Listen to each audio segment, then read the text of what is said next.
আলামিন হযরতে বাবা ইব্রাহিম আলাইহিস সালামকে আল্লাহ রাব্বুল আলামিন পরীক্ষার মধ্যে ফেলে দিলেন। কি পরীক্ষা? আল্লাহ রাব্বুল আলামিন হযরত ইব্রাহিম আলাইহিস সালামকে একবার এক পরীক্ষা করলেন।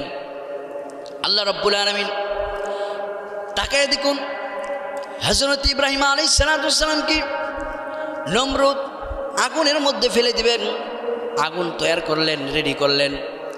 বিশাল বড় মাটির ভিতরে লাকড়ি জমা করলেন।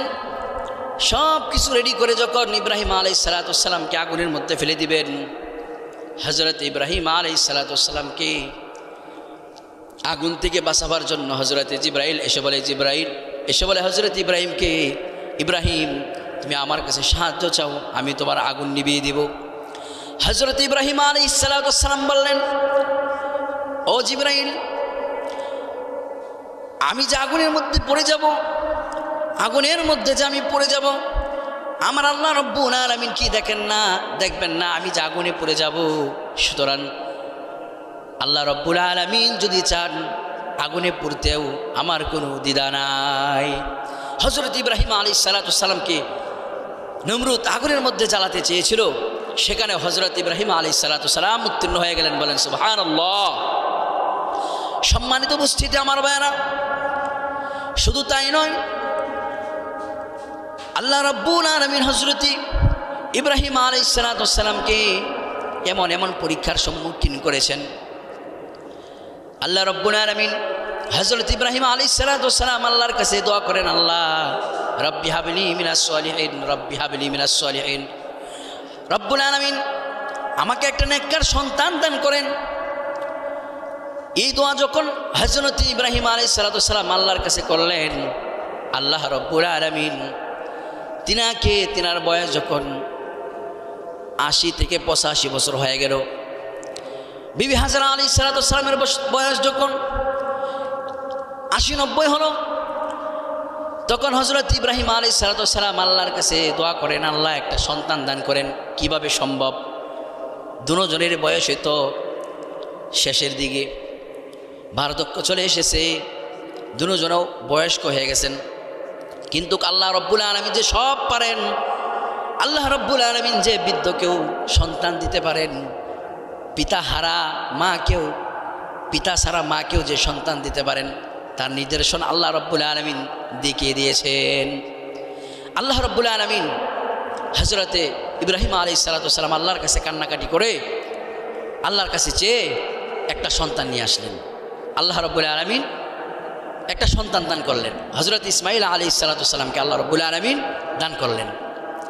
তাহলে লক্ষ্য করে দেখুন, সম্মানিত উপস্থিতি আমার ভাইয়েরা, আল্লাহ রব্বুল আলামিন হযরত ইব্রাহিম আলাইহিস সালামের দোয়া কবুল করে হযরতে ইব্রাহিমের ঘরে, বিবি হাজরার ঘরে হযরত ইসমাঈল আলাইহিস সালামকে পাঠিয়ে দিয়েছেন।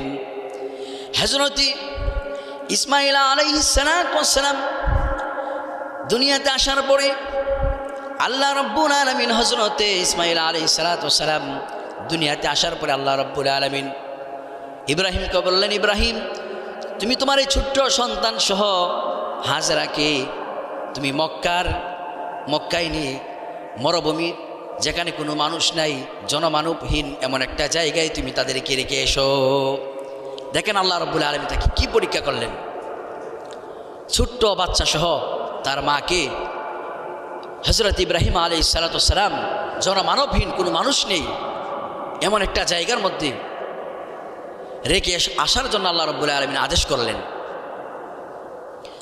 হযরত ইব্রাহিম আলাইহিস সালাম বিবি হাজরাকে আর হযরত ইসমাঈল আলাইহিস সালামকে নিয়ে গেলেন। কোথায় নিয়ে গেলেন? বর্তমান সময়ে যেখানে কাবাঘর, হযরত নূহ আলাইহিস সালামের প্লাবনের সময় সেই কাবাঘরও ধ্বংস হয়ে গিয়েছিল, সেই কাবাঘরও শেষ হয়ে গিয়েছিল, শুধু অল্প একটু চিহ্ন ছিল। সেখানে হযরত ইব্রাহিম আলাইহিস সালাম আল্লাহ রাব্বুল আলামিনের ইচ্ছা হলো সেইখানে কাবাঘরকে আবার দাঁড় করাবেন, পুনরায় নির্মাণ করাবেন। সেখানে হযরতে ইব্রাহিম আলাইহিস সালাম এবং বিবি হাজরা আর ইসমাঈলকে রেখে আসার জন্য আল্লাহ আদেশ করলেন, নিয়ে গেলেন। জনমানবহীন কোনো মানুষ নেই, গাছপালা তরুলতা পাখি পশু পাখি কিছুই নেই, কোনো মানুষের বসবাস নেই। এমন একটি জায়গার মধ্যে নিয়ে গেলেন। যাওয়ার পরে হযরত ইব্রাহিম আলাইহিস সালাতু ওয়াস সালাম তার সন্তানকে আর বিবি হাজেরাকে রেখে যাবেন। তার সন্তানকে বিবি হাজেরাকে এখানে রেখে তিনি চলে যাচ্ছেন। হযরত বিবি হাজেরা ডেকে বলেন, প্রাণের স্বামী গো, কোথায় চলে যাচ্ছেন আমাদেরকে এখানে রেখে, ছোট্ট সন্তান ইসমাইলকে রেখে, আর আমি হাজেরাকে রেখে? জনমানবহীন কোনো মানুষ নেই, মরুভূমি, গাছপালা পশু পাখি তরুলতা কোনো কিছুই নেই, এমন জায়গার মধ্যে আমাদেরকে রেখে আপনি কোথায় চলে যাচ্ছেন? হযরত ইব্রাহিম আলাইহিস সালাতু ওয়াস সালাম, আল্লাহ রাব্বুল আলামিনের যে আদেশ হয়েছে যাওয়ার জন্য, হযরত ইব্রাহিম আলাইহিস সালাতু ওয়াস সালাম আসমানের দিকে তাকায়া শাহাদাত আঙ্গুলটা উঁচু করে বলেন, আল্লাহর আদেশে আমি তোমাদেরকে এখানে রেখে এখান থেকে চলে যাচ্ছি। যখন আসমানের দিকে হাত উত্তোলন করে বললেন এই কথা, বলার সাথে সাথেই বিবি হাজেরা তিনিও বললেন, ও ইব্রাহিম, প্রাণের স্বামী গো, আল্লাহ রাব্বুল আলামিন যদি আপনাকে আদেশ করে থাকেন এখান থেকে চলে যাওয়ার জন্য, আমাদেরকে এখানে রেখে যাওয়ার জন্য, তাহলে আমার আর কোনো দ্বিধা নাই, কোনো কথা নেই, আপনি আল্লাহর আদেশে চলে যান। আমি যে আল্লাহর প্রতি ঈমান এনেছি, আমার আল্লাহ রাব্বুল আলামিন এখানে আমার হেফাজত করতে পারবেন, আমার ইসমাইলেরও হেফাজত করবেন, এবং কি খানা নাই, পানি নাই, কোনো কিছুই নাই, সমস্ত কিছু আমার আল্লাহ রাব্বুল আলামিন এখানে রেডি করে দিবেন, সুতরাং আপনি চলে যান। হযরত ইব্রাহিম আলাইহিস সালাতু ওয়াস সালাম অল্প কিছু খাবার রেখে পানি রেখে চলে গেলেন। এক পর্যায়ে খাবার শেষ, পানিও শেষ হওয়ার পরে যখন পানির জন্য ছোট্ট বাচ্চা হযরত ইসমাইল আলাইহিস সালাতু ওয়াস সালাম ছটপট করতেছে, পানি নাই, পানির জন্য ছটপট করতেছেন। হযরতে ইব্রাহিম আলাইহিস সালাতু ওয়াস সালাম তিনিও তো চলে গিয়েছেন, পানি কোথায় পাবেন?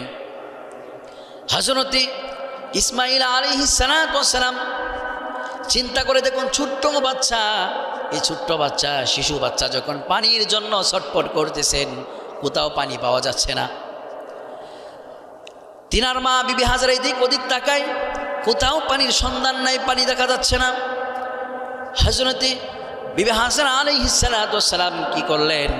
সন্তানকে এখানে রেখে তিনি দৌড়াইয়া সাফা পাহাড়ে উঠলেন, সাফা মারওয়ার ভিতরে উঠলেন।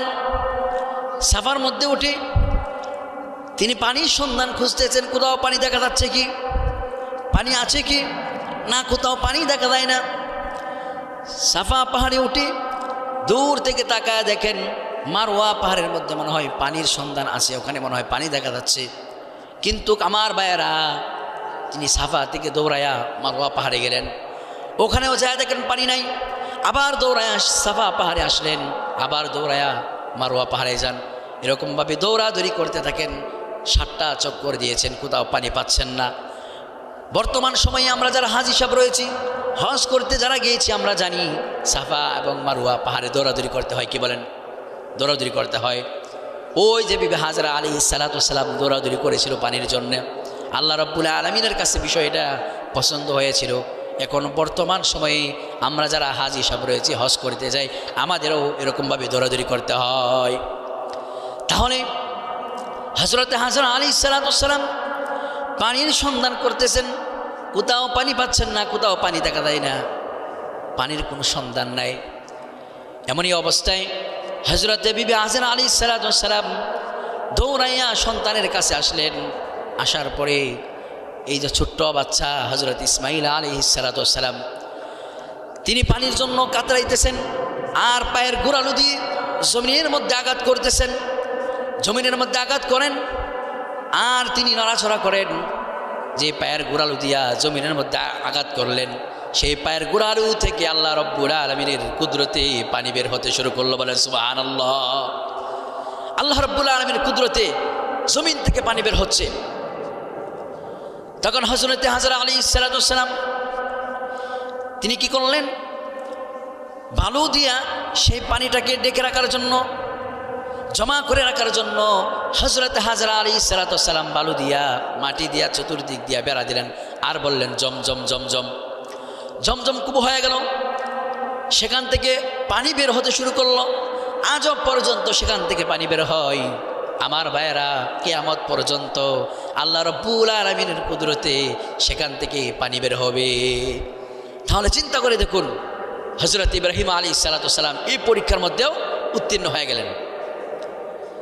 এক এক করে আল্লাহ রাব্বুল আলামিন হযরত ইব্রাহিম আলাইহিস সালামকে যখন প্রশ্ন করতেন, পরীক্ষা করতেন, সমস্ত পরীক্ষার মধ্যে উত্তীর্ণ হয়ে যান। হযরত ইব্রাহিম আলাইহিস সালামকে এবার প্রশ্ন, কত কঠিন, কত বড় প্রশ্ন, চিন্তা করে দেখুন।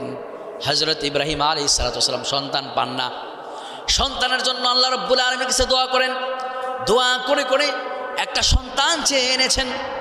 আবার এই সন্তান ছোট সময়ে আল্লাহ রাব্বুল আলামিন আদেশ করলেন, মরু প্রান্তরে মরুভূমির মধ্যে রেখে আসার জন্য রেখে আসলেন। চিন্তা করলেন না আমার সন্তান বাঁচবে কি মরবে, এই চিন্তা তিনি করেন নাই। আবার যখন সন্তান হাঁটি হাঁটি পা করে যখন 10 থেকে 12 থেকে 13 বছর হয়ে গেল, হওয়ার পরে আল্লাহ রাব্বুল আলামিন এবার হযরত ইব্রাহিম আলাইহিস সালামকে স্বপ্ন যুগে দেখালেন, ও ইব্রাহিম, তুমি তোমার প্রিয় বস্তুকে আল্লাহ রাব্বুল আলামিনের রাস্তায় কুরবানি করে দাও। আল্লাহ রাব্বুল আলামিন হযরত ইব্রাহিম আলাইহিস সালামকে স্বপ্ন যুগে